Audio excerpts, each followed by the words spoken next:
Hi, this is the Mac airspeed indicator. This was manufactured by Smith Industries. You can see the reference and the serial number of this thing.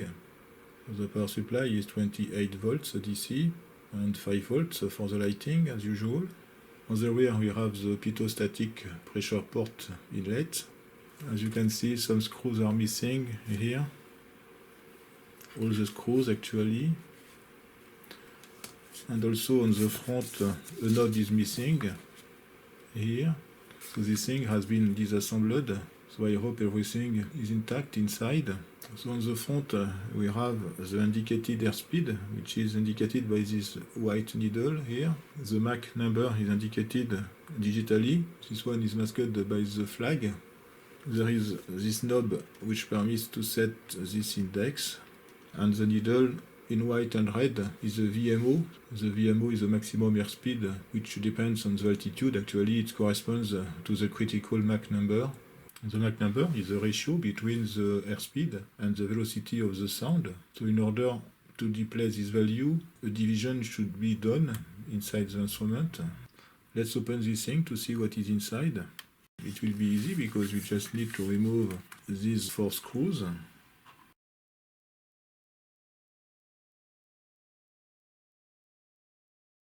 There should be a gasket because of the static pressure which should be applied inside this instrument.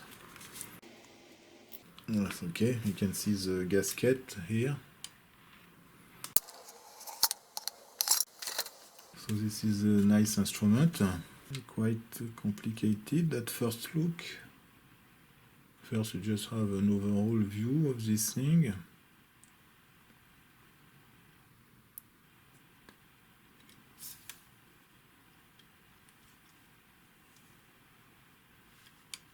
Okay, so we can see first these 2 capsules. The one will be used for the altitude.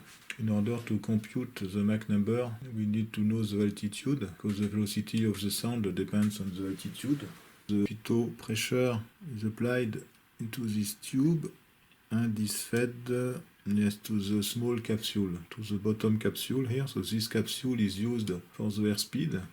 The expansion of the capsule depends on the difference between the input pressure, which is the pressure into the pitot tube, and the external pressure of this instrument, which is the static pressure. And the second capsule, inside this capsule there is a vacuum, and there will be an expansion of this capsule when the altitude increases. Okay, we can see first something interesting here.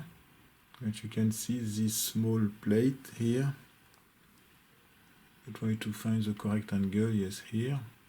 So there is a plate with several screws above this thing. So this permits to have a linearity correction for the airspeed, depending on the expansion of this capsule. The force which should be applied to this plate will be more and more important when the airspeed increases. So this permits to have some kind of square root function. The airspeed is normally proportional to the square root of the pressure.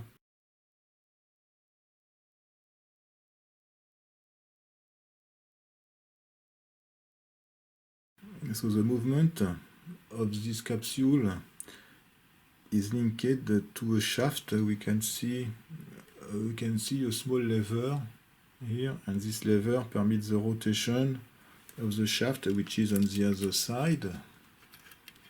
So this is this shaft here. So this shaft rotates according to the airspeed. There is a counterweight here. Okay, and the movement of this shaft is transmitted using another lever.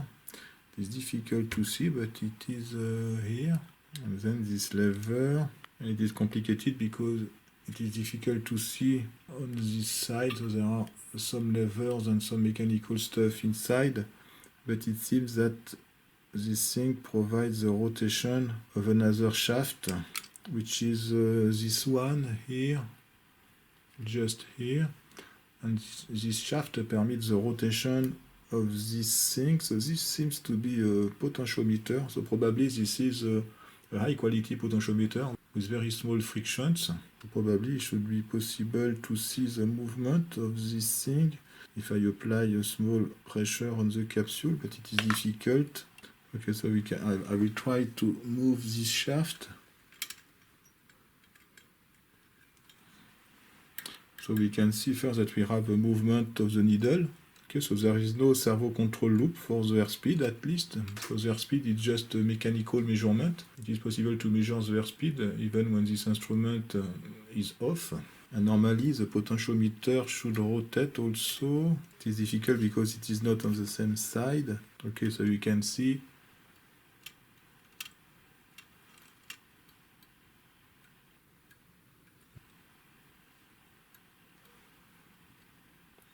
the rotation of the shaft of the potentiometer.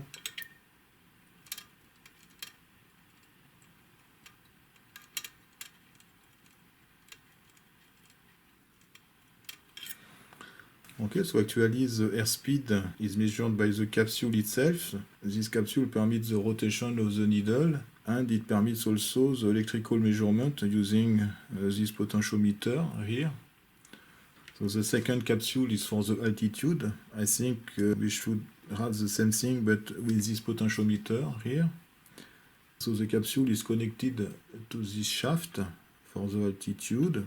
Okay, and this shaft is effectively linked to this pinion here, which permits the rotation of the shaft of this potentiometer. Both altitude and airspeed are measured with these two potentiometers. So from these two values, the Mach number should be calculated. And we can see that on the front of this instrument, so we have a servo control loop, probably. There is a DC motor here with the black and red wires. And we have this potentiometer. So there are only 3 wires. So this is probably a potentiometer. And there is another one here. So probably this one is for the index here. Yes, okay, we can see. This is for the measurement of the index. So this is a rotary solenoid in order to activate or not the flag. So you can see that the teeth of the gears are very small. Even with naked eyes, it is difficult to see.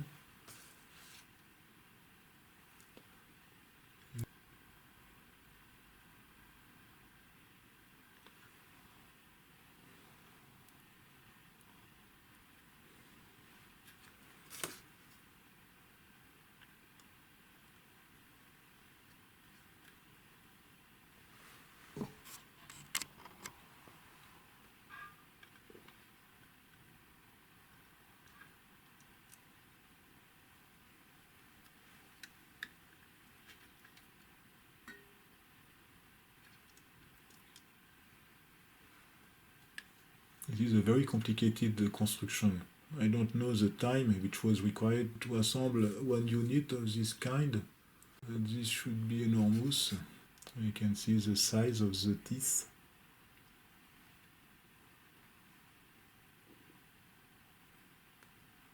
And the thickness also of these things are very thin. The gears are very thin. This shaft permits the movement of this VMO needle here, the maximum allowable airspeed. Okay, so there is a small counterweight. So there are mechanical limits here due to this small mechanical lever here.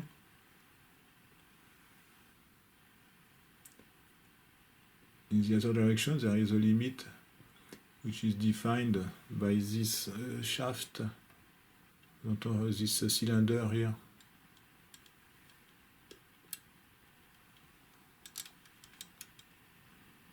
So here we can see this should be a limit switch, these 2 yellow wires.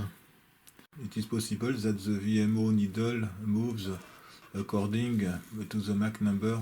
So this is there is probably a lever or something like that inside the mechanical stuff which permits to adjust this VMO value according to the Mach number.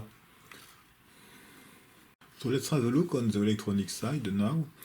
So there are several electronic boards inside. There is one here.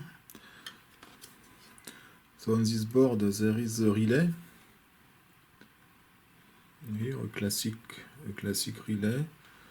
There are some bodges also on this board. And there are a few transistors also, 3, and a few passive parts. Then there is this board.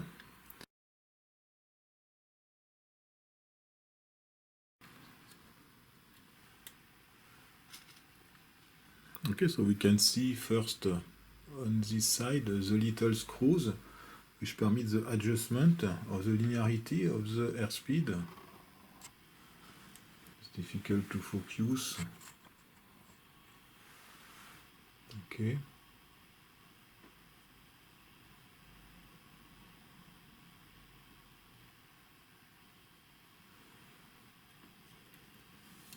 And then this is the electronic board. There are several trimmers, 4, 5, some accurate resistors, and a few op-amps. This seems to be, so this is a LM108.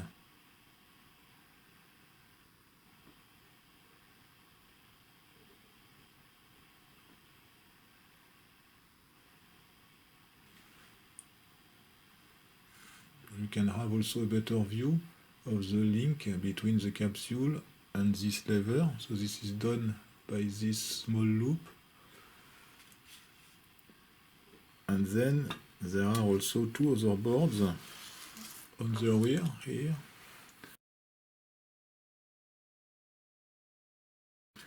Okay, so let's see the first one.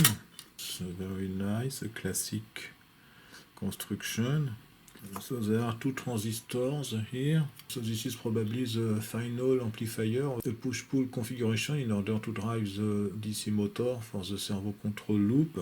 There are also these 2 resistors, 47 ohms. So this is probably in series with the transistors. Yeah, this one is connected to the collector, and the second one also, you can see. So this is the base of the power transistor, base, collector, emitter. So each collector is connected to 47 ohms, and we can see maybe the emitters. So the base of each transistor are connected together. Okay, and the emitters also. So this is the push-pull configuration. So this is the dual op-amp LM747. This is the classic. So there are 22 here. There is a 2N4392. So this is the JFET. So we have another one here. So this is the LM741, so this is the single op-amp, and this is another 741, 47, etc. So there are several op-amps on this thing.